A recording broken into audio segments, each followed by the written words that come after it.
আসসালামু আলাইকুম। অনেকদিন পর একটি ভিডিও নিয়ে আসলাম আপনাদের সামনে। ভিডিওটি হতে যাচ্ছে আমাদের রংপুরের অর্থকরী একটি ফসলকে নিয়ে। সেই ফসলটি হচ্ছে যেহেতু শীতকাল চলে আসছে, আর শীতকালে রংপুরে কিন্তু একটি অর্থকরী ফসল হয়, সেটি হচ্ছে তামাক।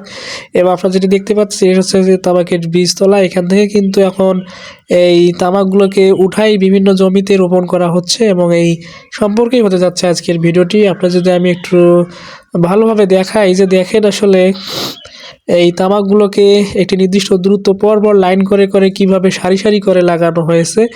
এবং এই তামাকগুলো লাগানোর জন্য যেটি করা হয় সেটি হচ্ছে গোবর সাথে অন্যান্য যে সারগুলো আছে ওই সার মিশ্রিত করে, সার সহ গোবরগুলোকে মাটিতে মিশ্রিত করে পাসন দিয়ে কিন্তু গর্ত করে করে এই চারাগুলো রোপণ করা হয়। আপনাদের যদি আমি একটু দেখানোর চেষ্টা করি, যে এখন যেহেতু তামাক লাগানোর সিজন চলছে, এবং এই যে এখানে আরেকটা জমি যে আমি দেখাই আপনাদের, যে ওই যে একটা লোক দেখতে পাইতেছেন, উনি কিন্তু ডালি করে করে ওই গোবরগুলা নিয়ে আসতেছে।